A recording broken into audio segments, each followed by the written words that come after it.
नमस्कार। 3 राज्यों के विधानसभा चुनाव को लेकर महत्वपूर्ण आंकड़े सामने आ चुके हैं। बिहार, बंगाल और असम को लेकर चुनावी जो सर्वे सामने आया है, 3 राज्य और 4 बड़े सर्वे यहां पर निकलकर सामने आ रहे हैं। और यहां पर बात की जाए तो इन तीनों राज्यों पर किसका पलड़ा भारी नजर आ रहा है, इसको लेकर महत्वपूर्ण आंकड़े यहां पर सामने आ चुके हैं। तो पश्चिम बंगाल को लेकर विधानसभा चुनाव की तैयारी शुरू हो चुकी है और अपने अपने जीत के दावे किए जा रहे हैं, लेकिन महिला वोट बैंक किसके साथ जा सकता है। 294 सीटों का महत्वपूर्ण सर्वे भी सामने आ चुका है। अगर बात की जाए बंगाल को लेकर महिला वोट बैंक की, तो 2021 में महिला vote bank 37% Bharatiya Janata party को गया था, जबकि 50% टीएमसी ममता बनर्जी के साथ रहा था। और हाल ही में जो उपचुनाव की एक सीट पर यहाँ पर जो चुनाव नतीजे रहे हैं, वो ममता बनर्जी के पक्ष में रहे हैं। तो ऐसे में बंगाल को लेकर चुनावी हलचल काफी बढ़ चुकी है और बंगाल को लेकर सबसे लेटेस्ट सर्वे भी सामने आया है। वोट यहाँ पर BIB का सर्वे सामने आ रहा है। क्या ममता सरकार के कामकाज से जो प्रदर्शन है वो कितने खुश नजर आ रहे हैं। हाँ कहने वाले 39% लोग हैं जो ममता बनर्जी के प्रदर्शन से खुश नजर आ रहे हैं। कुछ हद तक खुश कहने वाले 17% हैं और नहीं कहने वाले 39% लोग हैं। और कह नहीं सकते, ऐसे 3.6% लोग आ जाते हैं। यानी सीधे तौर पर इस सर्वे के बाद कांटे की टक्कर दिखाई दे रही है। और यहाँ पर बंगाल के मुख्यमंत्री के तौर पर किसे लोग इस समय देखना चाहते हैं। देखिए, ममता बनर्जी यहाँ पर 41% लोगों की नजर में यहाँ पर मुख्यमंत्री के तौर पर फिर से देखना चाह रहे हैं लोग। और 20% शुभेंदु अधिकारी, जो कि यहाँ पर जो है ममता बनर्जी से अलग होकर भारतीय जनता पार्टी ज्वाइन कर गए हैं और यहाँ उनके नेतृत्व में ही भारतीय जनता पार्टी चुनावी मैदान में होगी। तो 20% लोग शुभेंदु अधिकारी को भी मुख्यमंत्री चेहरा देखना चाह रहे हैं। अभिषेक बनर्जी 5% लोगों की राय में और यहाँ पर श्रीकांत मजूमदार यहाँ 9% लोगों के करीब यहाँ पर सीएम चेहरे के तौर पर देखे जा रहे हैं। यानी सीधी टक्कर भारतीय जनता पार्टी और यहाँ पर ममता बनर्जी के बीच ही होगी, जो आंकड़े सामने आ रहे हैं। जबकि असम को लेकर बात की जाए तो असम को लेकर भी सर्वे के आंकड़े सामने आ चुके हैं। असम को लेकर बात की जाए तो यहाँ पर जो है सीएम की पसंद कौन नजर आ रहा है। देखिए, यहाँ मुख्य टक्कर भारतीय जनता पार्टी और कांग्रेस पार्टी में देखने को मिलेगी। हेमंता बिश्व शर्मा यहाँ भारतीय जनता पार्टी मुख्यमंत्री हैं और उनको लोग फिर से 46% लोगों की राय में यहाँ पर फिर से मुख्यमंत्री की पसंद में वो आगे नजर आ रहे हैं। जबकि गौरव गोगोई यहाँ कांग्रेस उम्मीदवार हैं, यहाँ पर मुख्यमंत्री के तौर पर देखना चाहेंगे। जो है असम को लेकर अगला जो बड़ा सवाल है, उसमें अगर बात की जाए तो यहाँ पर हेमंत बिश्व शर्मा के खिलाफ क्या माहौल बना है। हाँ कहने वाले 51% लोग कह रहे हैं कि हाँ माहौल उनके पक्ष में नजर आ रहा है। कुछ हद तक कहने वाले 18% हैं और नहीं कहने वाले ऐसे 30% लोग आ जाते हैं। जबकि बात की जाए तो महिला वोटर्स में किसको कितनी पकड़ मजबूत नजर आ रही है, तो यहाँ भारतीय जनता पार्टी हेमंत बिश्व शर्मा यहाँ पर 41% महिला वोट बैंक उनके पक्ष में जा सकता है।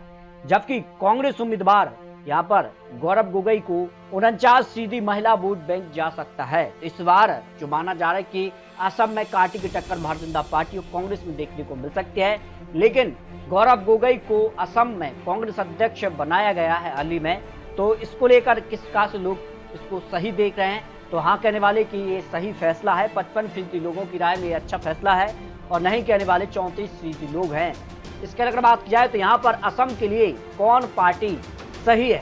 भारतीय जनता पार्टी यहाँ 50% लोगों की राय में यहाँ पर जो है अच्छी पार्टी है और कांग्रेस पार्टी को यहाँ 39% और AIUDF को 2% लोग ही यहाँ पर अच्छी पार्टी के तौर पर देख रहे हैं। यानी असम को लेकर विधानसभा चुनाव में भारतीय जनता पार्टी की जो पॉपुलरिटी है वो असम में यहाँ पर मजबूत स्थिति में दिखाई दे रही है। जबकि यहाँ पर बात की जाए तो बंगाल और असम के बाद बिहार को लेकर भी सर्वे के आंकड़े सामने आ रहे हैं। बिहार को लेकर लेटेस्ट जो सर्वे सामने आ रहा है, उसमें अगर बात किया तो बिहार में सीएम की रेस में कौन आगे नजर आ रहा है। नीतीश कुमार 36% की राय में यहाँ पर सीएम की रेस में आगे नजर आ रहे हैं। जबकि तेजस्वी यादव यहाँ पर 38% लोगों की राय में यहाँ पर जो है सीएम फेस पर आगे चल रहे हैं। जबकि चिराग पासवान 5%, सम्राट चौधरी यहाँ 2% लोगों की राय में यहाँ पर सीएम फेस पर आगे नजर आ रहे हैं। यानी सीधी टक्कर यहाँ पर तेजस्वी यादव और नीतीश कुमार के बीच ही बिहार में देखने को मिलने वाली है।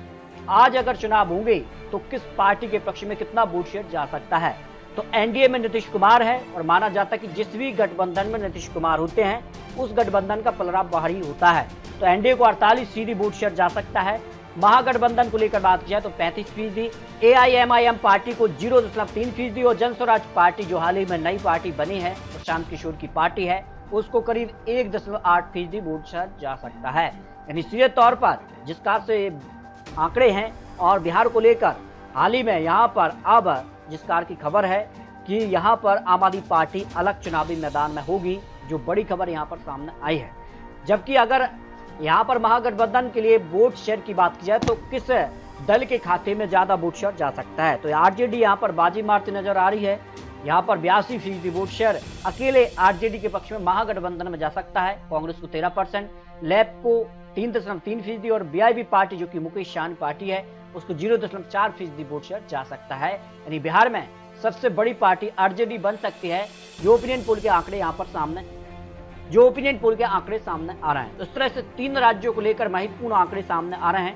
तीनों राज्यों में इस बार बड़ा उलटफेर देखने को मिल सकता है। तीनों राज्यों को लेकर जो आंकड़े हैं उस हिसाब से माना जा रहा है कि इस बार कांटे की टक्कर यहाँ पर देखने को मिल सकती है। तो 3 राज्य बिहार, बंगाल और असम को लेकर बहुत जल्द आपको यहाँ पर डिस्ट्रिक्ट वाइज आंकड़े भी दिखाने जा रहे हैं। तो तीनों राज्यों को लेकर अपने रख सकते हैं, तीनों राज्यों में अगली सरकार किसकी बन सकती है। मिलते हैं लेटेस्ट और महत्वपूर्ण विश्लेषण के साथ, तब तक के लिए जय हिंद, जय भारत।